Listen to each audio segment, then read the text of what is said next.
Olá, sexto ano. E aí, tudo bem com vocês? Então estamos finalizando, né, mais um mês aí, tá bom? Espero que essa aula encontre todos vocês aí com saúde. Na verdade eu estou gravando uma semana antes, né, finalizando o mês de junho aqui, mas na verdade vocês já vão assistir essa aula na primeira semana de julho, né? Então a gente está iniciando não, né? A gente está na verdade dando continuidade, né, à nossa aula 2 sobre o plano cartesiano. Certo? Espero que a primeira aula tenha sido proveitosa, que a gente tenha, né, compreendido bem, que foi passado, até porque é um tema bem tranquilo, né? Então a gente vai dar continuidade e hoje a gente vai fazer uma retomada, né? A gente vai resolver algumas atividades, tá bom? A gente vai estar explicando novamente algumas situações, tá bom? E vamos falar também no finalzinho da aula sobre a construção de figuras semelhantes no plano, tá bom? Então espero que essa aula encontre aí a galera bem focada, né? Bem alegre, tá bom? Então vamos lá, pessoal. Então primeiro a gente está iniciando aqui com uma atividade, né? Lá que vocês vão encontrar na página 57, provavelmente vocês já tenham resolvido, tá certo? Então a gente vai falar da representação de pontos no plano, né? Então a gente falou sobre isso na aula passada, tá bom? E nessa atividade ele pedia lá para você localizar, né? Então você tinha lá algumas retas, né? Eu tenho aqui a reta A e a reta B, e você iria localizar os pontos, né, determinados aqui nessa reta numérica. Então, a gente tem um exemplo, ó. Então, tenho que o ponto A está representado pelo 0, o ponto C está representado pelo 2, o ponto D por 5 e o ponto E representado pelo 7, né? A gente tem essas exemplificações aqui. Na próxima situação, a gente vai ver que a reta A, né, a reta da letra A, ela vai estar numerada de 5 em 5, né? Então, e como é que eu sei? Então você vai perceber, ó, porque o intervalo aqui, né, tá 30, ó, e o próximo é 35. Então eu reconheço que esse intervalo equivale a 5 unidades, tá bom? Então a gente quer representar, ó, o ponto E, né? Qual é o número que representa o ponto E? O ponto F, e A já está representado aqui. Então o ponto E, né, ele vai estar representado, ó, por 15. Uma ideia aqui, pessoal, seria, ou melhor, 15 não, desculpa, por 25.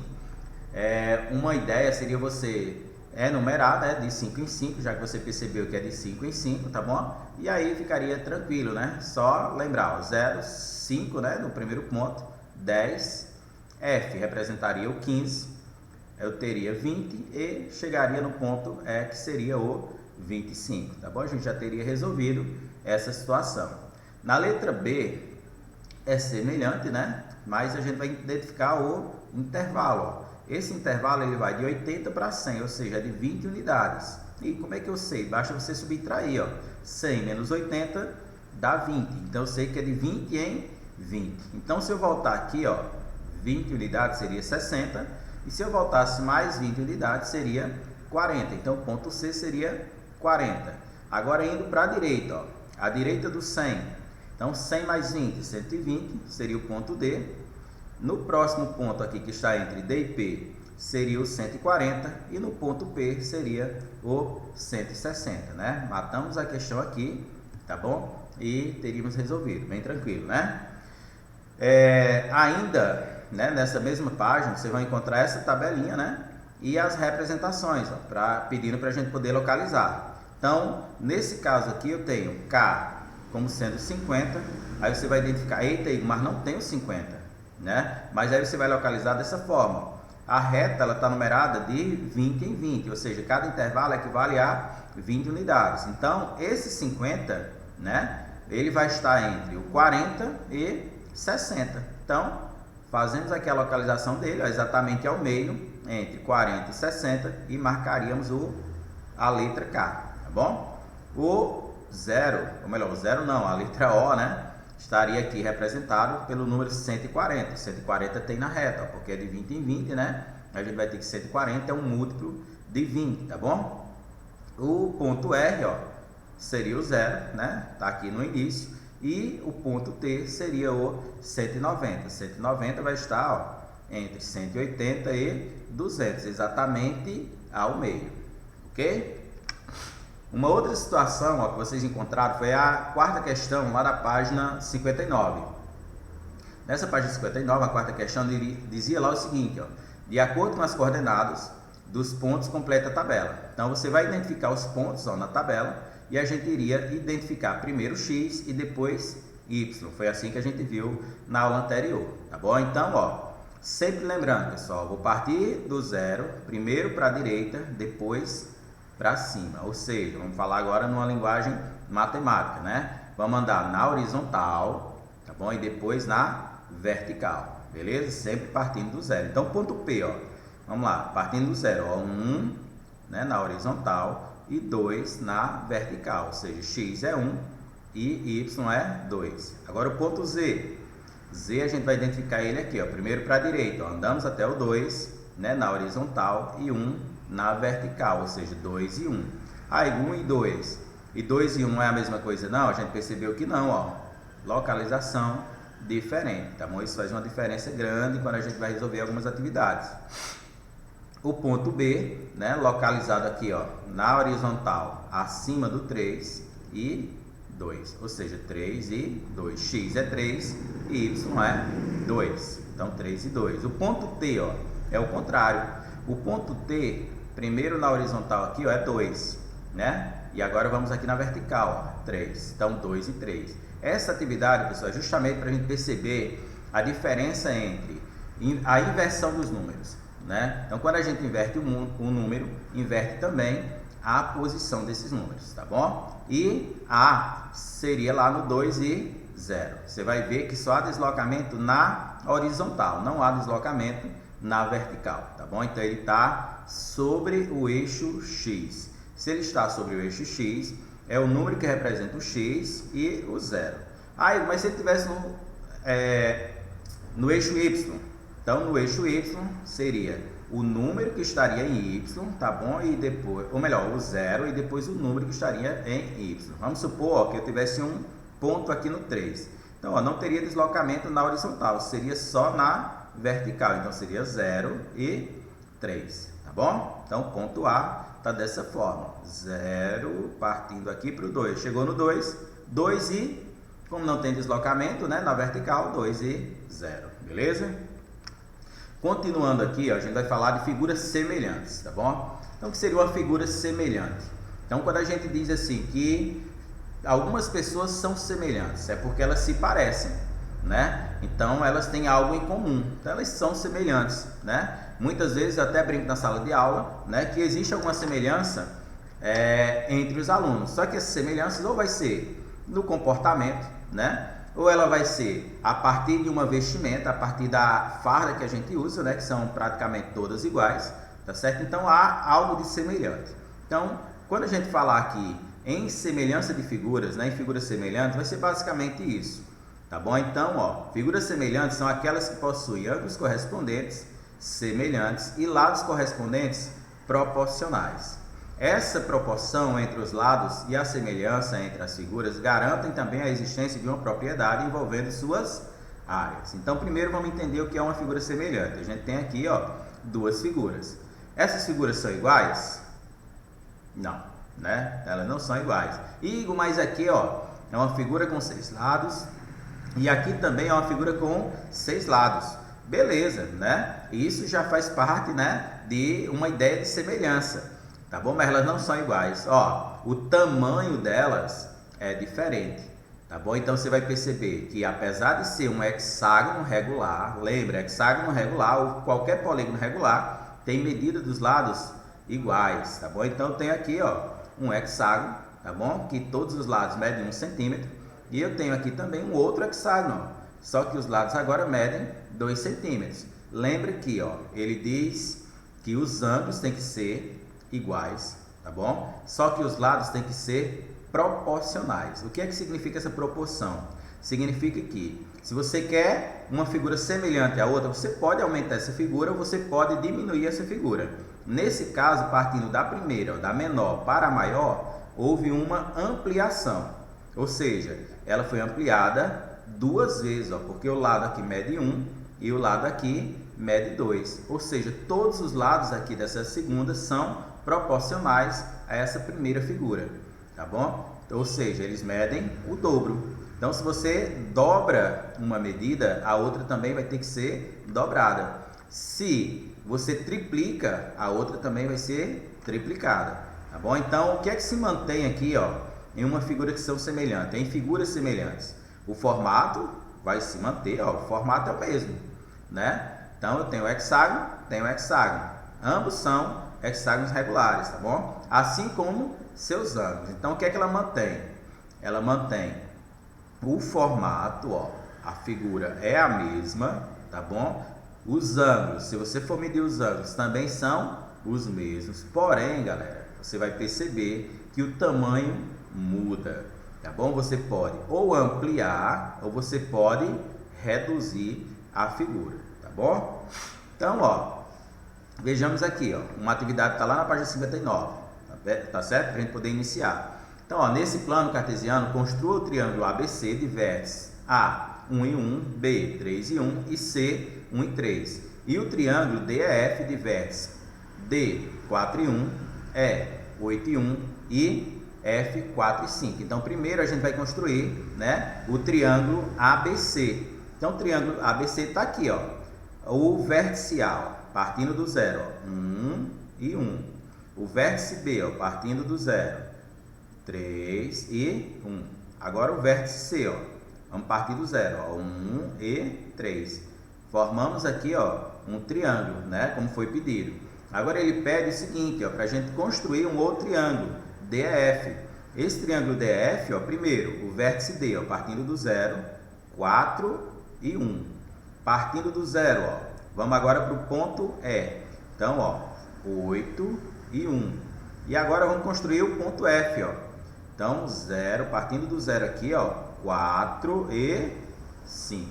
Então, o que a gente pode identificar aqui, pessoal? Primeiro, ó, se eu for medir de A até B, mede 2 quadradinhos. Se eu for medir de D até E, mede 4 quadradinhos. Então, pensa comigo. 4, ó, é o dobro de 2. A altura também, pessoal. Ó, a altura, 2 quadradinhos. E aqui, ó, 4 quadradinhos. Isso significa que essa figura foi ampliada. E é o mesmo formato, ó. Inclusive, eu vou ter ângulos iguais, ó. Aqui existe um ângulo de 90 graus nesse vértice A. E aqui também, ó, nesse vértice D, vai existir um ângulo de 90 graus. Ou seja, essas figuras, elas são semelhantes, tá bom? E daí a gente vai para as atividades, ó. Quanto à medida dos lados, como podemos classificar o triângulo ABC? Lembra, a gente já viu também. Classificação dos triângulos, lembra, ele pode ser um triângulo acutângulo, pode ser, ou melhor, primeiro, né, vamos classificar em relação aos lados, certo? Então, ele pode ser um triângulo isósceles, né? Ele pode ser um triângulo equilátero, tá bom? E a gente vai identificar, ó, dessa forma. Igor, quando é que ele é isósceles? Né? Isósceles quando possui duas medidas iguais, né? Quando é que ele é equilátero? Quando ele tem 3 medidas iguais. Só que nesse triângulo, ó, você vai perceber duas medidas iguais, ó. Aqui mede 2 e aqui mede 2. Aqui também, ó, DEF mede 4, né? E aqui também, ó, mede 4. Então, ambos os triângulos, eles são isósceles, tá certo? Agora, ó, em relação à letra B, quanto à medida dos ângulos, como podemos classificar? Então, a gente vai poder classificar o primeiro, ó. Se tem um ângulo, pessoal, de 90 graus, esse triângulo ele é retângulo, porque tem um ângulo reto. Então, ambos têm ângulos retos, tá bom? Então, a gente pode concluir o quê? Ou melhor, o que é possível observar em relação à medida dos lados dos triângulos ABC e DEF. Então, você vai perceber que a medida dos lados, pessoal, elas são proporcionais. Ou seja, você vai perceber que o lado DEF, ele é o dobro do lado AB. Ou então que AB é metade de DEF. Isso funciona também, ó, para AC e DF. São os lados que a gente fala que são proporcionais. Beleza? Ó, mais uma atividade, né? A gente pegou essa atividade também no livro de vocês aí. E aqui ele pede para você identificar, né, as coordenadas de cada ponto, né, representado nesse plano. Então, ponto A, a gente não vai fazer todas aqui, mas a gente vai mostrar. Então, o ponto A, ó, onde é que está o A? Está aqui, nesse pontinho aqui acima, ó, bem à direita. Então, partindo do zero sempre, ó, vamos lá até o 6, ó, e vamos na vertical até o 6, ou seja, 6 e 6. Agora B, você vai perceber que o B está no eixo x. Então, ó, partindo do 0, fomos até o 6. E aí, pessoal, não tem deslocamento, né, na vertical. Se não tem deslocamento na vertical, é 0. Então, 6 e 0. 6 em x, como não tem y, a gente diz que é 0, tá bom? C, a gente vai identificar ele bem aqui acima, ó. Então, vamos lá, primeiro, ó, até o 4 e depois até o 6. Ou seja, na horizontal é 4 e na vertical é 6. Não pode mudar, pessoal, essa ordem, tá bom? Então, ó, 4 e 6. Vamos só mais uma. Então, ó, o ponto D, né, a gente vai identificar eles também sobre o eixo, ó, x. Então, ó, 0, partindo do 0 aqui, ó, vamos até o 2. E agora? Não tem para onde ir, né? Parou no 2, é 2 e 0. Só para fechar aqui, pessoal, ó, um exemplo bem interessante também, o ponto E. O ponto E, ó, ele não tem deslocamento em x, é só na vertical, ó, só em y. Então, ó, como não tem x, é 0. Então, 0 e 6, ok? Então, esse ponto E também ficaria dessa forma, né? E na quarta questão, ele vai pedir uma redução, né? Então, trouxe a figura aqui para vocês, né, para mostrar. Algumas pessoas acham complicadas, outras acham que não. Vou só mostrar como a gente deveria proceder, como a gente deveria fazer, tá certo? Então, ó, você vai identificar aqui.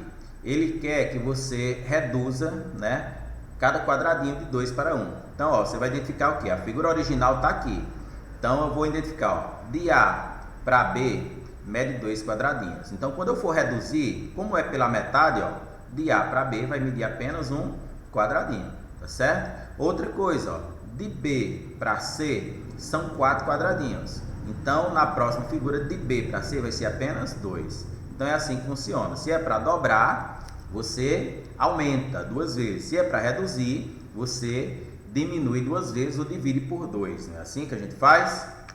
E aí, pessoal, ó, estamos mostrando aqui, né, para fechar essa ideia da semelhança de figuras. Então, você vai lembrar lá, que a gente acabou de falar, que duas figuras têm a mesma forma, se uma delas é uma ampliação ou redução da outra, ou se forem geometricamente iguais. Então, você vai perceber que elas podem ser semelhantes se obedecer um desses casos. Então, ó, na figura A, vamos identificar, eita, é um quadrado, beleza, é um quadrado, cada lado mede 2 centímetros. Na figura B, também é um quadrado, só que cada lado agora mede 4 centímetros. Ambas as figuras são quadrados, né? E você vai identificar que todos os ângulos de um quadrado são iguais, medem 90 graus, né? Então, ó, já tem uma semelhança entre os ângulos, já tem uma semelhança também no formato da figura, mas tem uma coisa que é diferente, né? Essa coisa que a gente está dizendo que é diferente é a medida dos lados, é o tamanho da figura. Você vai observar que de A para B, ela dobrou de tamanho, houve uma ampliação, tá bom? A mesma coisa vai acontecer aqui, só que não vai ser uma ampliação, ó, né? Vai ser uma redução, analisando de A para B, ó. Então, um dos lados, o comprimento mede 12, e aqui, ó, na figura B, mede 6, ou seja, reduziu pela metade. Na figura A, a largura mede 4, e a largura da figura B mede 2, ou seja, de 4 para 2 foi dividido por 2. Então, há uma situação de que eu tenho o mesmo formato, mas eu não tenho o mesmo tamanho da figura, ou seja, são semelhantes, tá bom? E eu tenho também, ó, nesse caso, que as figuras são exatamente iguais. Quando a gente fala de semelhança, a gente obedece esses dois casos aqui, ok? Geralmente aqui é para a gente dizer que essas figuras são congruentes, essas figuras são exatamente iguais, né? Mais à frente a gente vai falar sobre isso, né? No 7º ano também vai cair para vocês, tá bom? E nos próximos anos também, né? É um tema que vai, né, no ensino fundamental completo aí, né, do 6º ao 9º ano, tá bom? E então você vai perceber que a diferença entre figuras semelhantes e figuras congruentes, né, é exatamente isso. A semelhança, ela obedece ou uma ampliação ou uma redução, né, com os lados sendo proporcionais, né? Ele vai dobrar, ele vai triplicar, quadruplicar, né, ou ele vai ser reduzido. Já na congruência não, é exatamente igual à primeira figura, ok? Então, pessoal, né, nessa aula de hoje a gente fez uma revisão do que a gente já tinha visto, né, na aula anterior, tá certo? E falamos especialmente hoje sobre a semelhança de figuras, tá bom? Vocês vão ficar com as atividades aí da página 60 a 64, né, lá na apostila de vocês, tá tá bom? E no caderno de atividades, 35 e 36. Então, são poucas atividades, é para identificar vértices, é para identificar se elas são semelhantes ou não, tá bom? Não tem cálculo, né? Tranquilo, vocês gostam quando não tem cálculo? Alguns não, né? Alguns querem cálculos, né? Alguns querem realmente fazer atividades sem o cálculo, mas nesse capítulo, especialmente, a gente não tem, né, esses cálculos tão frequentes, tá bom? Então, espero que Deus possa abençoar todos vocês, tá bom? A escola está à disposição de vocês. Nós, professores, estamos 24 horas ligados aí, tá bom? Esperando as atividades de vocês, esperando as dúvidas e espero que fiquem com Deus, junto aos seus familiares, junto à sua família, ou melhor, junto a seus amigos, né? Familiares, família, né? Então, fiquem com Deus, pessoal, e até a próxima, tá bom? Tchau, galera, e